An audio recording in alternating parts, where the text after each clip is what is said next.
तो आदाब, नमस्कार, गुड इवनिंग, सत श्री अकाल। एक बार फिर आप तमाम लोगों का स्वागत है क्राइम तक की कहानी के इस एपिसोड में। उम्मीद है पूरी फैमिली अच्छी होगी, अपना ख्याल रख रही होगी।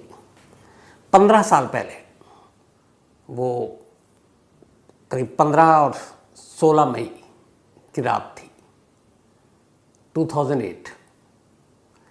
2008 में 15-16 मई की रात सेक्टर 25 नोएडा में आरुषि का कत्ल हुआ था।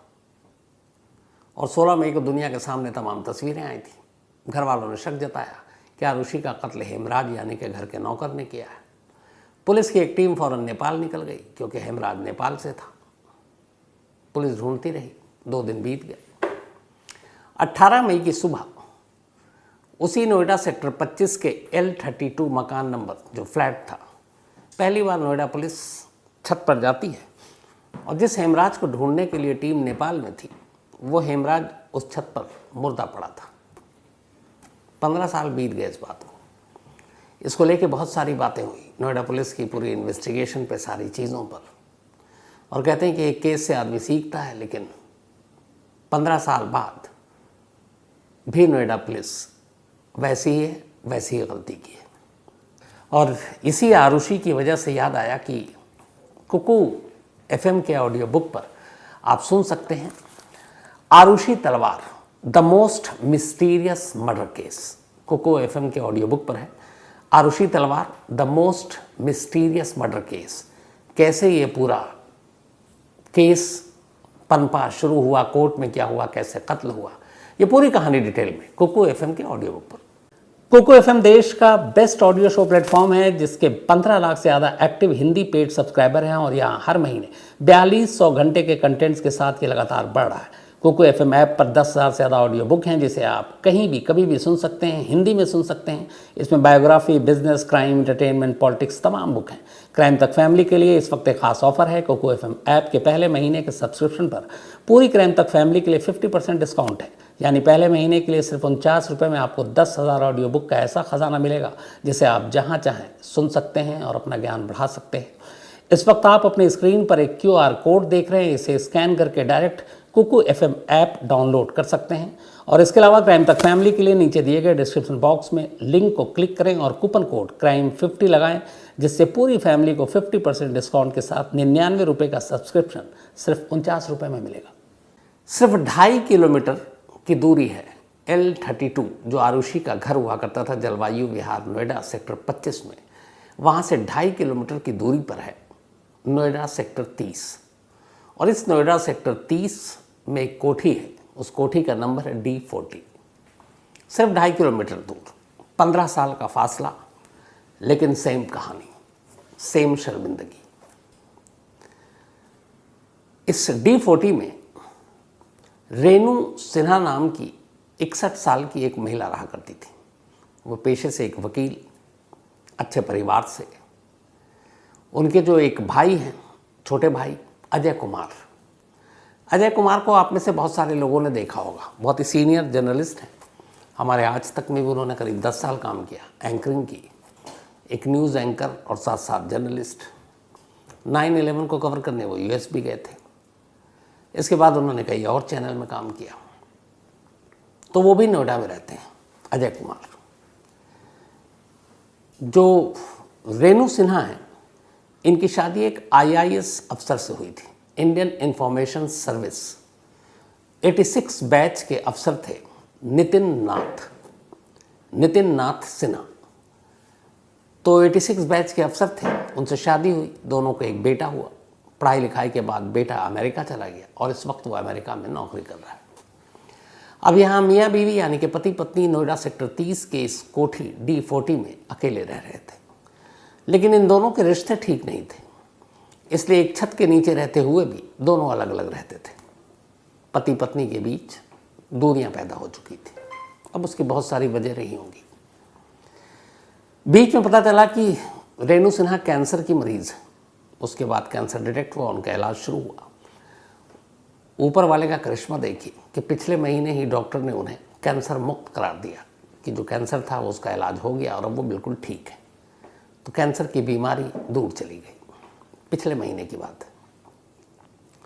अब वो इसी घर में अपने पति के साथ रह रही हैं और नितिन नाथ जो IAS अफसर थे, वो 86 बैच के, उन्होंने 98 में भी अरेस्ट ले लिया, खुद से ही वॉलंटरी रिटायरमेंट, और इसके बाद वो अमेरिकी फर्म के साथ काम करने लगे और यहीं दोनों रहते थे, नोएडा सेक्टर 30 के इस कोठी में। एक रूटीन थी रेणु सिन्हा की, वो ये कि हर संडे को वो लंच के लिए अपने भाई अजय कुमार के घर जाया करती थी। अजय कुमार भी नोएडा में रहते हैं। तो हर संडे ये रूटीन, पाबंदी थी कि वो लंच अपने भाई के साथ करती थी। अभी जो संडे गुजरा 2 दिन पहले, उस संडे भी उन्हें लंच के लिए आना था, और आने से पहले वो हमेशा फ़ोन भी कर देती अगर उन्हें कुछ ख़ास उनकी पसंद का कुछ खाना बनाना हो। लेकिन इस संडे पहली बार हुआ इन इतने बरसों में कि उन्होंने फ़ोन नहीं किया। अब अजय कुमार ने फ़ोन किया, उन्होंने फ़ोन उठाया नहीं, घंटी बजती रही। इस चक्कर में कई घंटे निकल गए, पर वो ना आई ना उनका फ़ोन उठा। अब थोड़ी फिक्र होने लगी, तो अजय कुमार जी ने फिर अपने जीजा यानी कि नितिन नाथ को फ़ोन किया। उन्होंने फ़ोन उठा लिया, तो उन्होंने बताया कि आज दीदी घर नहीं आई है लंच पर। तो उन्होंने कहा मुझे नहीं मालूम, वो तो कल सुबह ही घर से निकली और उसके बाद से घर नहीं लौटी। अब ये सुनकर वो और घबरा गए कि कल सुबह से वो घर से निकली हों और ये पता नहीं, और उन्होंने बताया नहीं।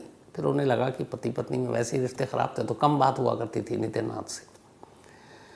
लेकिन अब ये फिक्र हुई। अब वो फ़ोन पे फ़ोन कर रहे हैं, रेणु जी फ़ोन नहीं उठा रही हैं। दोपहर के बाद फिर उन्होंने अपने जानकारों की मदद से मोबाइल को जब ट्रेस कराया तो पता चला कि लोकेशन तो उसी D40 कोठी के इर्द गिर्द का निकल रहा है। अब वो दोपहर को सेक्टर 20 थाने पहुंचते हैं, नोएडा के पुलिस स्टेशन, और वहाँ जाकर बताते हैं पूरी बात, कैसे ऐसे। और हस्बैंड ने कहा कि वो कल से ही नहीं है, फ़ोन उठा नहीं रही है। ये दोपहर की बात है, करीब 1-2 बजे की। नोएडा पुलिस भी एक आम केस समझ कर उसको कह रही है ठीक है हम ढूंढते हैं, ये करते हैं। करते करते शाम हो जाता है। जब शाम हो गई तो करीब 6 बज रहे होंगे। अब चूँकि अजय कुमार जी एक सीनियर जर्नलिस्ट रहे हैं तो उनकी अच्छी खासी जान पहचान भी है, ब्यूरोक्रेसी में भी, पुलिस में भी, दोस्त भी हैं, जानने वाले भी हैं। तो फिर कुछ ऊपर से फ़ोन गया, तब नोएडा पुलिस को लगा कि ये मामला थोड़ा हाई प्रोफाइल है। एक तरफ एक वकील हैं पेशे से, उनके हस्बैंड रिटायर्ड IAS अफसर हैं, जो खुद अजय कुमार एक सीनियर जर्नलिस्ट हैं। तो फिर नोएडा पुलिस की एक टीम शाम को, ये जब तय हो गया कि लोकेशन कोठी का ही आ रहा है, तो पुलिस की टीम वहाँ पहुँचती है। अब पुलिस की टीम में देखिए कौन कौन है। सेक्टर 20 थाने के SHO, एक ACP, एक DCP रैंक के अफसर और बाकी उनके साथ। अब ये पहुँचे उस कोठी के बाहर, देखा तो कोठी पे ताला लगा हुआ है। चारों तरफ से घूमकर पुलिस ने देखा। इस दौरान में नज़र पड़ी कि कोठी के दरवाजे पे तो ताला है, लेकिन कोठी का AC ऑन है। तब कई बार होता है कि कई लोग भूल जाते हैं, लेकिन फिर देखा कि शायद एक से ज़्यादा AC ऑन है। ये 2 मंजिला कुल कोठी है, ये करीब 3200 स्क्वायर मीटर पे बना हुआ। तो अब चिंता हुई कि AC भी ऑन है, दरवाज़ा बंद है। तो फिर खुद रेणु के फैमिली यानी कि अजय कुमार, उनके भाई, पुलिस से कहते हैं कि मुझे डाउट है, फ़ोन का लोकेशन भी यहीं दिखा रहा है, आप एक काम कीजिए, आप कोठी का दरवाज़ा तोड़कर अंदर दाखिल हुई। अब पुलिस वाले कोठी का दरवाज़ा खोलने या तोड़ने के तैयारी नहीं। वो कह रहे नहीं हम नहीं तोड़ेंगे, हम नहीं जाएंगे। अब एक महिला गायब है, उसको सैटरडे से और संडे शाम हो गई है, और पुलिस वाले मना कर रहे हैं कि हम कोठी का दरवाज़ा नहीं तोड़ेंगे। अब लास्ट में जब उन्होंने फोर्स किया कि भाई मेरी बहन गायब है, आप कुछ कीजिए, तब पुलिस वालों को लगा कि नहीं गड़बड़ हो जाएगा। करीब फिर उन्होंने कहा शाम को कि ठीक है हम तोड़ते हैं। अब आलम देखिए पुलिस का, छोटी छोटी जानकारी ऐसी मिलती है कि अब पुलिस की टीम तैयार हो गई, SHO, ACP, DCP सब मौके पर हैं। अब कहा गया कि ताला तोड़िए और अंदर दाखिल होते हैं। अब पुलिस वाले हाथ पैर झाड़ लेते हैं, कहते तोड़ना तो है पर इसको किससे तोड़े, हमारे पास तो कोई औजार, कोई हथियार है नहीं इस तरह का, आप ही कुछ इंतज़ाम कीजिए। अब वो शख्स जो अपनी बहन के लिए परेशान घूम रहा है, इधर से उधर भटक रहा है, किसी तरह से पुलिस वालों को लेकर कोठी तक पहुंचता है, वहाँ पर फिर भी पुलिस से कहता है कि आप तोड़िए, खोलिए, अंदर देखिए। पुलिस वाले तैयार नहीं, बड़ी मुश्किल से जब तैयार हुए तो कहते हैं आप ही सामान लेकर आइए इसको तोड़ने का। अब वो अपने किसी जानकार के थ्रू फिर जो भी औजार है वो मंगाते हैं। पुलिस वाले वहीं खड़े हुए हैं तमाशबीन की तरह। जब वो आता है तो अब फिर दरवाज़ा और ताला तोड़ा जाता है। तोड़ने के बाद पुलिस की टीम अंदर दाखिल होती है। 2 फ्लोर है, फर्स्ट और सेकंड। जब अंदर दाखिल होते हैं तो हर चीज़ कमरे में करीने से जैसे होनी चाहिए वैसी ही थी, कोई उलट पुलट कुछ नहीं। लेकिन इसके बाद जैसे ही बाथरूम के अंदर पुलिस वाले और ये पहुँचते हैं, वहाँ रेणु सिन्हा जी की लाश खून से लथपथ पड़ी थी। जैसे ही लाश नज़र आई, अब पुलिस वालों को सीरियसनेस का अंदाज़ा हुआ। उन्होंने फ़ौरन फॉरेंसिक टीम और डॉग स्क्वाड को बुलाया। डॉग स्क्वाड आया, फॉरेंसिक टीम आई। आप लोग बहुत सारे दूर से इन चीज़ों को नहीं देखते हैं, कई बार लगता है फॉरेंसिक टीम आती, डॉग स्क्वाड क्या करते हैं ये लोग। सिर्फ 15 मिनट फॉरेंसिक की टीम आई, बाथरूम में लाश पड़ी थी, बाथरूम के इर्द गिर्द और इधर उधर। 15 मिनट में उन्होंने अपना काम निपटाया और कोठी से बाहर निकल गए। सिर्फ 15 मिनट। अब अंदाज़ा लगाइए कि इन 15 मिनट में क्या क्या होगा। इतना टाइम तो बैग खोलने, अपना इक्विपमेंट्स निकालने, बाकी चीज़ों में ही लग जाता। बट ऐसा होता है। 15 मिनट में निकल गए। डॉग स्क्वाड जो आया उसने भी इधर उधर उसको घुमाया, वो भी निकल गया। अब पुलिस वाले हैं, उन्होंने लाश उठाई, लाश उठाकर हॉस्पिटल भेजा। कोठी का दरवाज़ा बंद, वापस पुलिस स्टेशन। रिश्तेदारों से कहा गया चलिए अब आप रिपोर्ट लिखाइए। अब कातिल नहीं है। घर वालों ने रिपोर्ट लिखाई और उन्होंने फिर बताया कि ये जो नितिन नाथ सिन्हा है, इनके पास ब्रिटिश पासपोर्ट भी है, तो ये देश छोड़कर जा सकते हैं। अब जाहिर है उन्हें ये भी मालूम था कि अगर इधर मर्डर हो गया और वो इंदिरा गांधी इंटरनेशनल एयरपोर्ट या देश के किसी एयरपोर्ट से जाएंगे तो पकड़े जाएंगे। तो हो सकता है वो यूपी से नेपाल निकलने और नेपाल इंटरनेशनल एयरपोर्ट से काठमांडू के वो कहीं भी जा सकते हैं, क्योंकि ब्रिटिश पासपोर्ट होल्डर है। अब जैसे ही ये सुना तो नोएडा पुलिस ने कहा कि अच्छा एक काम करो यार, फ़ौरन एक पुलिस की टीम तैयार करो और नेपाल भेजो, ताकि उनको नेपाल में पकड़ा जा सके। अब पुलिस तैयारी कर रही है नेपाल जाने की। ये संडे रात की बात बता रहा हूँ आपको। 7 बजे के इर्द गिर्द वो लाश बरामद हुई थी बाथरूम से। उसके बाद ये सारी जानकारी मिली। अब एक टीम तैयार हो रही है, पुलिस की टीम भी जाती है। तो यूँ नहीं है कि फ़ोन आया और निकल लो, भाई उनको भी तैयारी करनी होती है। अपने कपड़े, बाकी सामान वो सारा रखना पड़ता है, बैग तैयार करना पड़ता है, जैसे हम लोगों को करना पड़ता है। तो उसमें ये था, फिर गाड़ी का इंतज़ाम, ड्राइवर का इंतज़ाम, क्योंकि रूट लंबा है। तो सारी तैयारियां हो रही हैं। अब इधर लाश मिलने के बाद नोएडा पुलिस की भी अब थोड़ी सी हालत ख़राब, क्योंकि एक वकील का कत्ल, एक IAS अफसर हस्बैंड वो शक के घेरे में, और एक सीनियर जर्नलिस्ट उनके सिस्टर। तो बहुत सारे जर्नलिस्ट के भी फ़ोन जाने लगे। अब पुलिस को लगा कि गड़बड़ हो जाए कहीं, इसलिए कुछ करो। पहली बार रात को अब वो 9-10 बजे अपना काम शुरू करते हैं, जो उनको कायदे से दोपहर को संडे को करना चाहिए। अब वो कहते हैं पहले तो चलो जो नितिन नाथ सस्पेक्ट हैं उनके मोबाइल का लोकेशन ढूंढते हैं, सर्विलांस पे लगाया।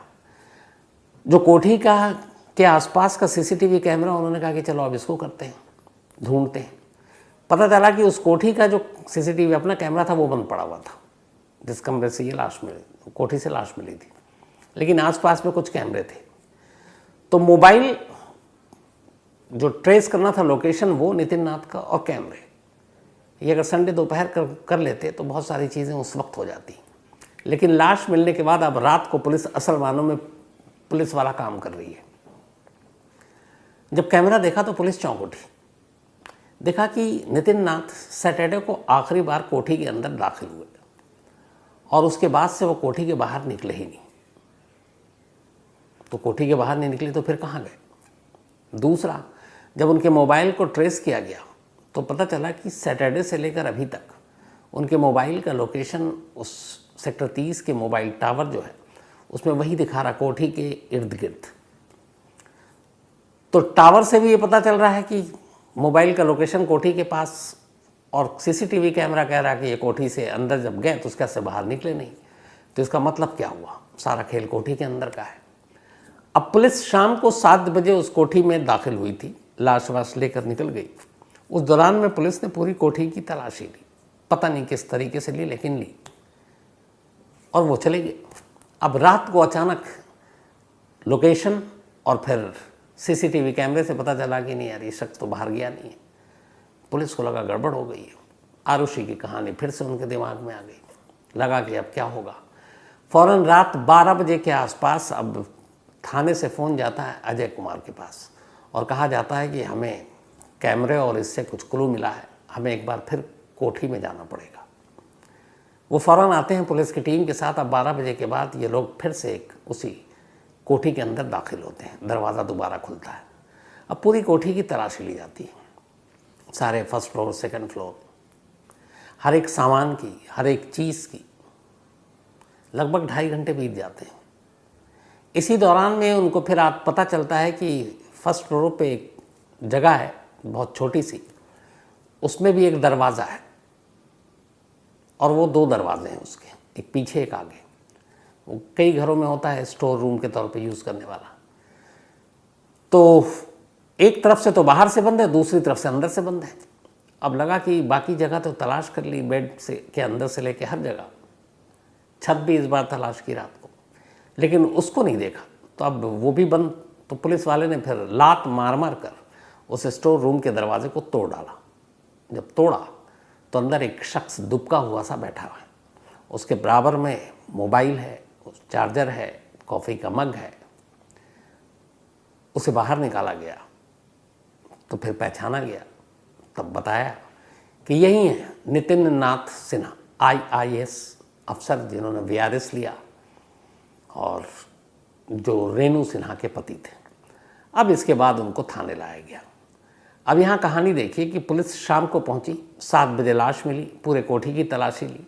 जब पुलिस लाश लेकर निकल रही थी या लाश पुलिस को पहली बार मिली, तब भी कातिल उसी कोठी के अंदर था। और उसके बाद उस कोठी को बंद करके चले गए और वापस आए, तब भी कोठी के अंदर ही कातिल मौजूद था।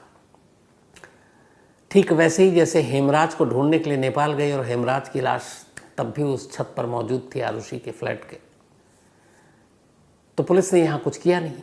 खैर, अब उनको लेकर जाया गया। अब पूछताछ शुरू हुई। तो पूछताछ में जो रीज़न बताया वो आगे बताऊंगा। उससे पहले जब पुलिस की टीम कोठी के अंदर दाखिल हुई तो जो डेड बॉडी थी, लाश थी, उसके भी कपड़े गीले थे। ऐसा लगा था कि कुछ पोंछने की, कुछ साफ करने की कोशिश की गई। बाथरूम के आसपास का पूरा एरिया, फ्लोर को साफ किया गया था, कुछ कपड़ों को धोया गया था और हर चीज़ करीने से रखी गई थी। जब पूछा गया कि ये सारा क्यों, तो वजह ये थी कि संडे की रात को ही नितिन को अपनी पत्नी रेणु की लाश को कहीं ठिकाने लगाना था। और इस ठिकाने लगाने के बाद पहले ही उसने आधी कहानी तो गढ़ रखी थी कि सैटरडे से ही वो घर से गायब है, घर से निकली, लौटी नहीं।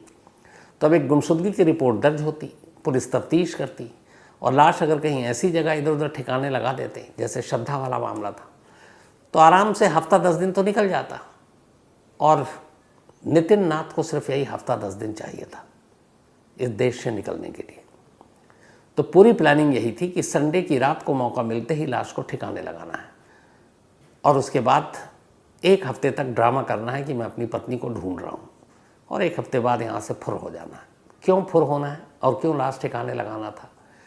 तो पूरी कहानी ये थी कि जो ये कोठी है, इस कोठी की कीमत करीब 4-5 करोड़ रुपये, अलग अलग लोग बता रहे हैं, कुछ बता रहे हैं 3 करोड़। तो ये एक डीलर से लास्ट वीक डील हुई और ये कोठी बेचने का सौदा हो गया, नितिन नाथ ने कर लिया। लेकिन जो उनकी पत्नी रेणु थी वो ये कोठी बेचना नहीं चाहती थी। उनको अचानक पता चल गया कि उनके पति ने कोठी का सौदा कर लिया है और अगले 1 हफ्ता 10 दिन के अंदर वो सारे पैसे मिलेंगे। इस बात को लेकर संडे को या सैटरडे को इन दोनों के बीच में झगड़ा हुआ, क्योंकि पोस्टमार्टम रिपोर्ट के बाद ही मौत का सही वक्त पता चलेगा। तो झगड़ा हुआ और उसके बाद नितिन नाथ ने अपने हाथों से अपनी पत्नी को मार डाला। अब मारने के बाद सारे सीन ऑफ क्राइम और इन सबको साफ सुथरा कर रहा है और रात को उसका इरादा था लाश को ठिकाने लगाने का। हालांकि अभी ये क्लियर नहीं हुआ कि लाश को ठिकाने कैसे लगाना था। पुलिस पूछताछ कर रही है, क्या पूरी लाश कहीं ले जाकर करना था, ये पता नहीं। जो हाल के वक्त में जिस तरीके से हम लोगों ने श्रद्धा और बाकी केसेस सुने, उस तरीके से बाहर ले जाकर ठिकाने लगाना था, कहाँ लगाना था, ये सारी चीज़ें अभी पूछताछ चल रही हैं, क्योंकि अभी वो पुलिस के कब्ज़े में है। तो जब लाश ठिकाने लगा देता और उसके बाद गुमशुदगी की रिपोर्ट लिखा देता, कहानी सैटरडे को ही गढ़ चुका था, तो अब वो पुलिस को उलझाता 1 हफ्ते के लिए, क्योंकि जिस डीलर से उसने इस कोठी की डील की थी, उस डीलर ने उसको हफ्ता 10 दिन के अंदर पूरा अमाउंट देने का वादा किया था। तो जैसे ही ये पैसे मिलते, ब्रिटिश पासपोर्ट उसके पास ऑलरेडी था, उस पासपोर्ट के थ्रू वो पैसे लेकर यहाँ से 9-2-11 हो जाता और फिर पुलिस ढूंढती रहती। ब्रिटेन पहुँच जाता तो फिर लाना, ये करना। वैसे भी आपको पता है माल्या से लेके ललित मोदी सारे उधर ही हैं, हम ला तो पा नहीं रहे। बल्कि अभी अपने एक जाने माने नामचीन वकील, उनकी शादी थी और उसमें भी मोदी साहब, ललित मोदी जो है वो साफ दिख रहे थे। तो लाना इतना आसान नहीं होता। तो क्या पता अगर ये ब्रिटेन भाग जाता नितिन तो उसे लाना मुश्किल होता।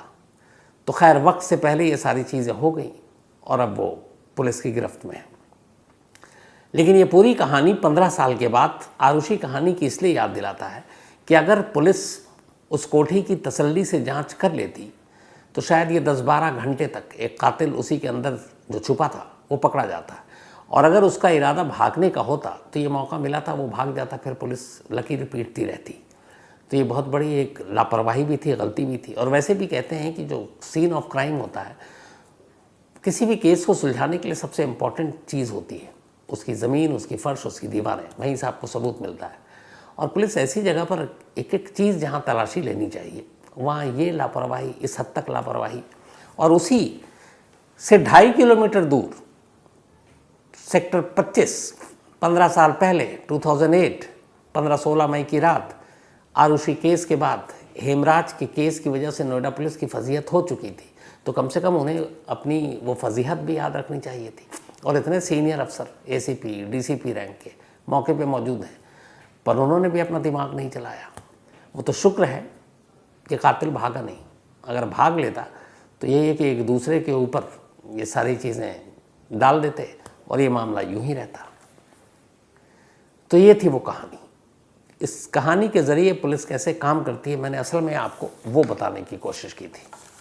और ख़ास तौर पर ये तो चलिए बड़े बड़े इसमें लोग थे सारे, छोटे मोटे जो केस गांव देहात या छोटे कस्बों में, शहरों में होता है, जो आम लोग होते हैं, वहाँ पे अगर कोई इस तरह से गुम हो, किसी घर में हो, कोई पुलिस वाले के पास जाता है तो कितनी बार स्पॉट पर जाता है, नहीं जाता है, क्या करता है, इसका अंदाज़ा आप बेहतरीन तरीके से लगा सकते हैं कि पुलिस कैसे काम करती है।